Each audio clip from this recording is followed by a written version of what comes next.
शांति शांति शांति। ओम भूर्भुवः स्वः तत्सवितुर्वरेण्यं भर्गो देवस्य धीमहि धियो यो नः प्रचोदयात्। ओम शांति शांति शांति। नमस्कार मेरे प्रिय दोस्तों, उपनिषदों की कहानियों की श्रृंखला में मैं एक बहुत ही बढ़िया कथा आपको सुना रहा हूँ। सर्वश्रेष्ठ आकाश कथा का नाम है। पांचाल देश की प्रजा समिति के अध्यक्ष परवाहन जैबली की विद्वता की कथा दूसरी कथा है।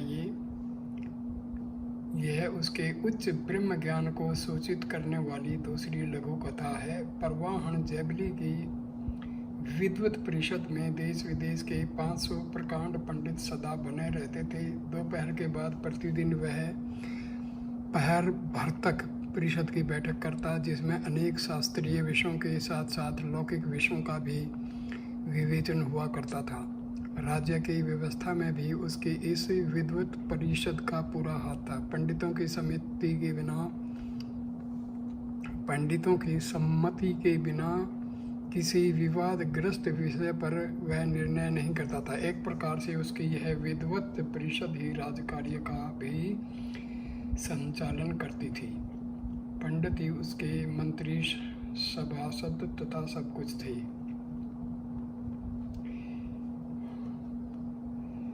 एक बार एक यज्ञ के संबंध में कुछ विवाद खड़ा हुआ। विद्वत परिषद के सभी सदस्य उसमें उलझ गए और कई दिनों तक ये विवाद चलता रहा, पर कुछ आखिरी निर्णय नहीं उसका। परवाहन जैबली का यह साधारण नियम था कि किसी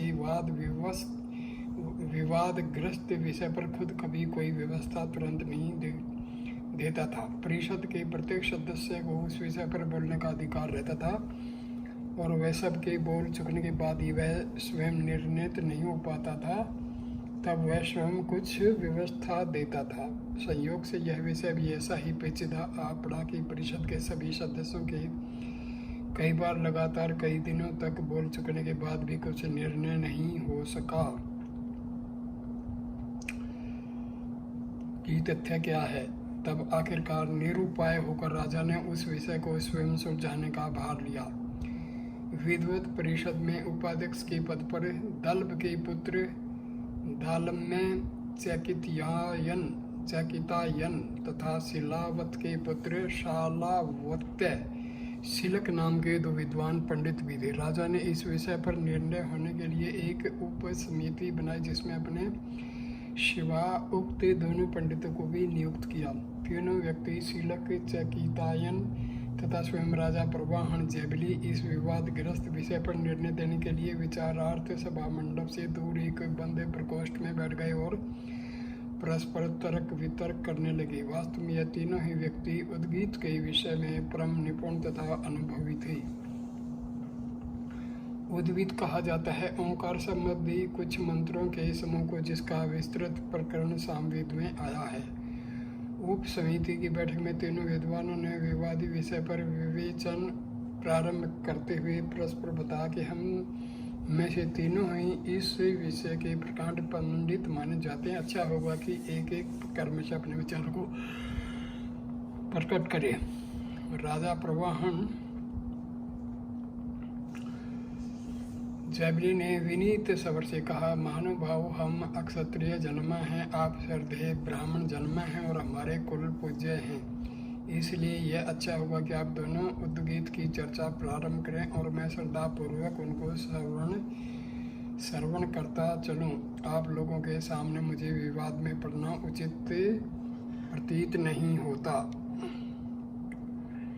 शिलावत का पुत्र शिलक ब्रह्मज्ञानी और प्रकांड पंडित होते हुए भी कुछ उद्धत स्वभाव का तथा अभिमानी प्रकृति का विद्वान था। उसने मुस्कुराते हुए कहा, राजन, आपका कहना ठीक है, आप केवल सुनते भर रहे हैं। हम दोनों उक्त विषय में अपनी मान्यताएं प्रकट करें।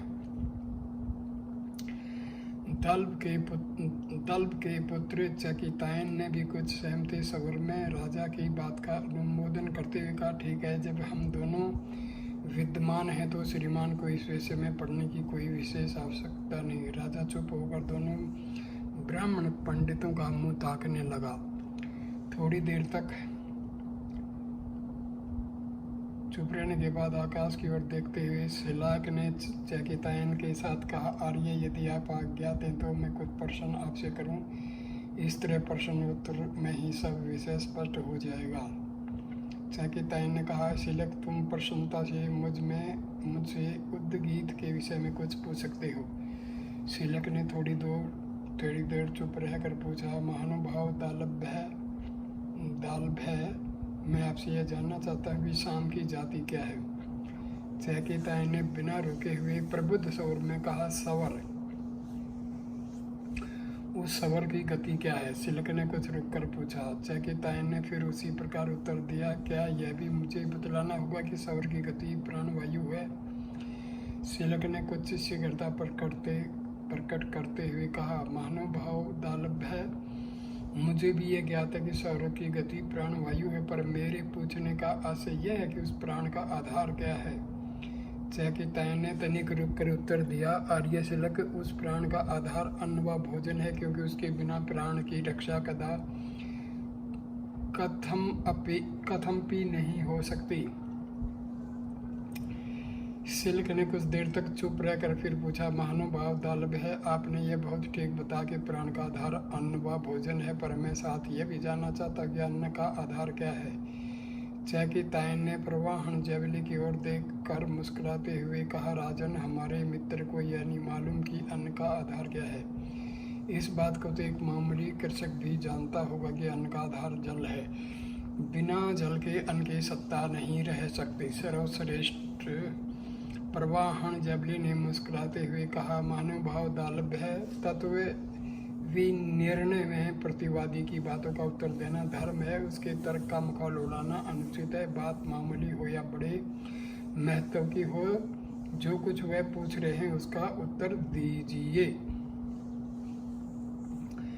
शिलक ने मुस्कुराते हुए दाहिना हाथ उठाकर तनिक प्रदीप्त स्वर में कहा, आर्य दालभ्य, मुझे यह भी ज्ञात है कि अन्न का आधार क्या है, और सचमुच ये बात बहुत मामूली है, पर मेरे पूछने का केवल यही तात्पर्य नहीं है। मैं यह जानना चाहता हूँ कि उस जल का आधार क्या है। चेकितायन शिलक की इस बात को सुनकर तनिक गंभीर होकर आकाश की ओर ताकने लगे और प्रवाहन जैवली ने अपने सिर को नीचे कर लिया। थोड़ी देर तक उस प्रकोष्ठ में निस्तब्धता छाई रही। थोड़ी देर बाद चेकितायन ने शिलक की ओर ताकते हुए कुछ गंभीर स्वर में उत्तर दिया, महानुभाव शिलक, मैं उस जल का आधार उसी सर्वलोक को मानता हूँ। मुझे ज्ञात है कि अनेक लोगों की समझ में मेरी यह बात नहीं आएगी और अनेक विद्वान मेरे इस मत से सहमत भी संभवतः न हों, पर मैं अपनी बात को सत्य सिद्ध करने का दावा रखता हूँ।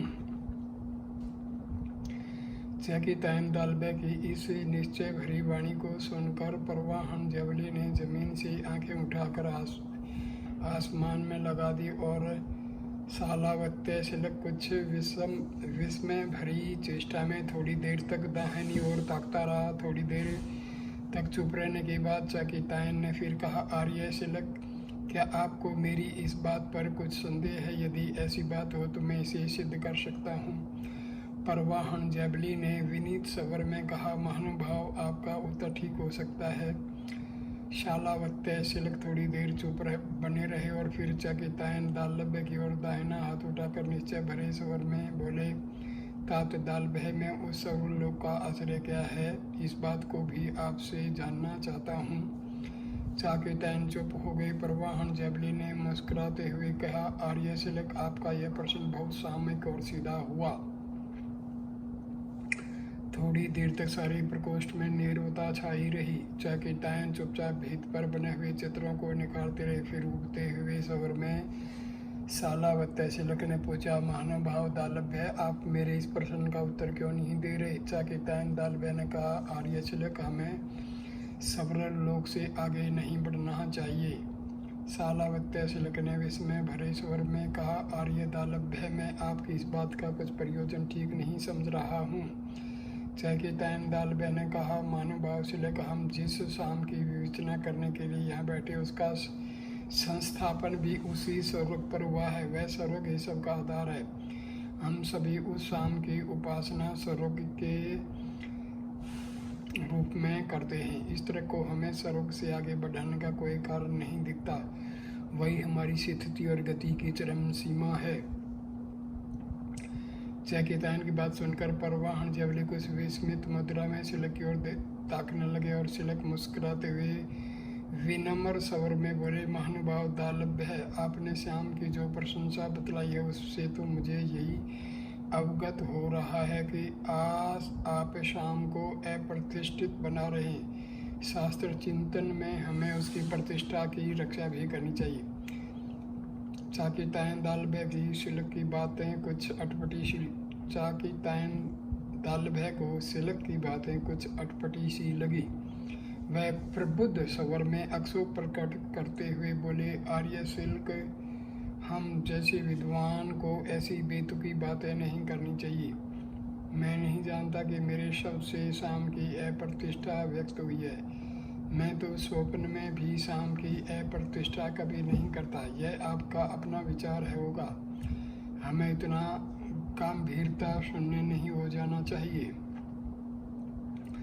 दालभे की अक्षोभ भरी बातों को सुनकर परवाहन जैबली ने आंखों को सिलक की ओर फेर लिया और सिलक मुस्कुराते हुए फिर बोले, महानुभाव दालभे, मैंने किसी दुर्भावना से प्रेरित होकर यह बात नहीं कही कि आप शाम की अप्रतिष्ठा कर रहे हैं। मेरे कहने का तात्पर्य आप समझ नहीं सके। दालभे ने कहा, महानुभाव सिल्क, मैं अपनी समझ को पहचानता हूँ। सिलक बोले, आर्य दालभे, आप दुर्भाव दूर कर मेरी बात समझने की कोशिश करें। मेरा तात्पर्य यह है कि आप श्याम को जिस सर्वलोक से प्रतिष्ठित करना चाहते हैं, ऐसी बात कभी संभव नहीं हो सकती। किसी वस्तु की अतिशय महत्ता और कोई ऊंची कल्पना भी अप्रतिष्ठा है। दालभे बीच में ही बोल पड़े, आर्य सिलक, हम आप स्वयं श्याम की अप्रतिष्ठा कर रहे हैं। क्या आप श्याम की इस शक्ति में विश्वास नहीं रखते? शालावत्य सिलक ने परवाहन जैबली की ओर देखते हुए कहा, महानुभाव, यदि आपके कथन अनुसार सचमुच श्याम इतना अधिक महिमा युक्त होता तो उसको जानने वाला भी महान शक्तिशाली एवं महिमा में होता। दालभे ने बीच में टोकते हुए कहा, महानुभाव, क्या आप श्याम के जानने वाले की शक्ति में इतना अविश्वास रखते हैं? शालावत्य सिलक ने कहा, तात मेरा अविश्वास कैसे आपने जाना? यह अवश्य है कि मैं वैसा घोर अंधविश्वास भी नहीं करता जैसा कि आप करते होंगे। यदि शाम की ऐसी शक्ति होती तो उसका ज्ञाता यदि किसी को यह कह देता कि तेरा सिर धड़ से अभी अलग हो जाएगा तो सचमुच उसका सिर तुरंत धड़ से अलग हो जाता। मैं जानना चाहता हूँ कि इतनी शक्ति किस शाम जानने वाले भाग्यशाली पंडित में है। यदि आप जानते हो तो कृपया मुझे बताएं। मैं उस महान महिमा का दर्शन प्राप्त कर अपने को धन्य मानूंगा। सिलक की इन स्पष्ट बातों को सुनकर चैकितायन बगले झांकने लगे। उन्हें अपनी भूल से कुछ मालूम हुई। विनीत स्वर में बोले, आर्य सिलक, शाम के विषय में मेरी मान्यता इतनी थी। मैं उसकी समझ में तर्क को सर्वलोक से आगे तक बढ़ाना नहीं चाहता।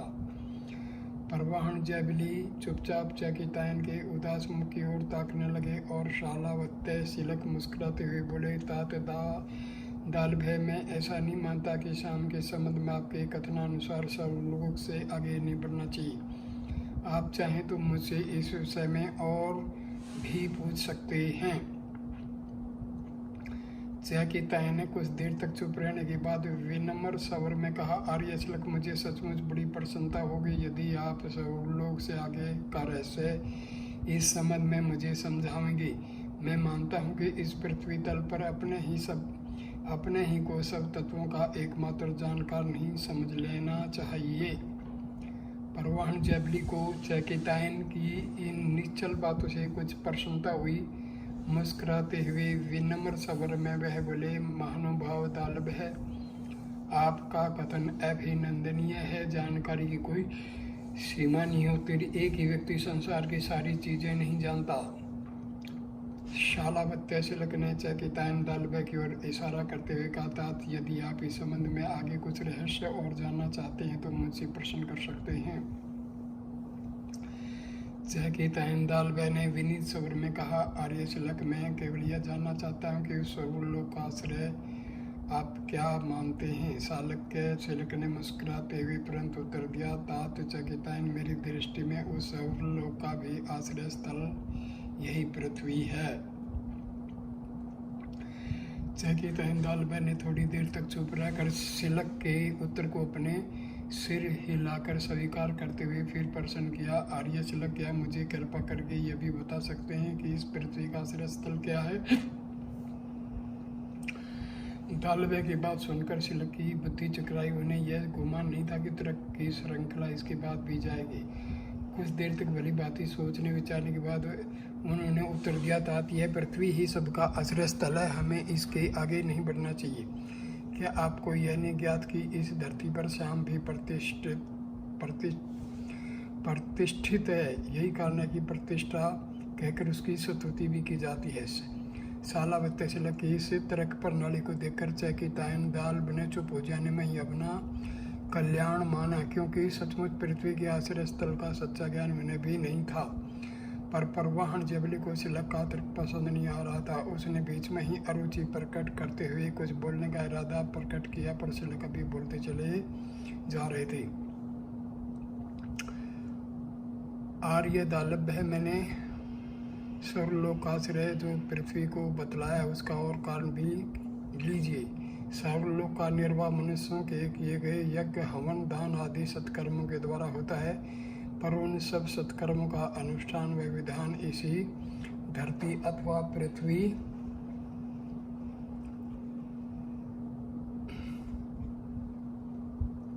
परवाहन जबली ने कुछ आश्वासत होकर कहा, आर्य सिलक, मुझे प्रसन्नता कि आप शाम की महिमा से कुछ अवगत हुई। अच्छी बात है, आप अपनी शंका का समाधान मुझसे ले सकते हैं। शालावत्य सिलक ने कहा, राजन, मैं केवल यही जानना चाहता हूँ कि इस पृथ्वी का आश्रय क्या है।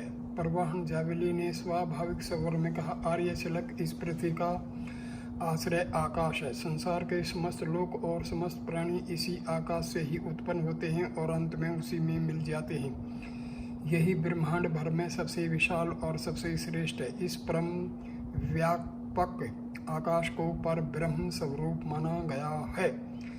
परवाहन जबली की बातों को सुनकर शालावत्य सिलक और चकितायन दालबा की साम विषयक सारी शंकाएं स्वयं निरस्त हो गई।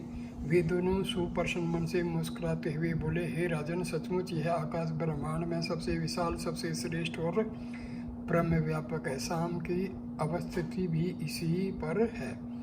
तो इस प्रकार ये कथा यहीं पर समाप्त होती है। शुक्रिया दोस्तों ये कथा सुनने के लिए, और कृपा करके इसको आप लोग लाइक कीजिए, कमेंट कीजिए, शेयर कीजिए और चैनल को सब्सक्राइब कीजिए। नमस्कार मेरे प्यारे दोस्तों, नमस्ते।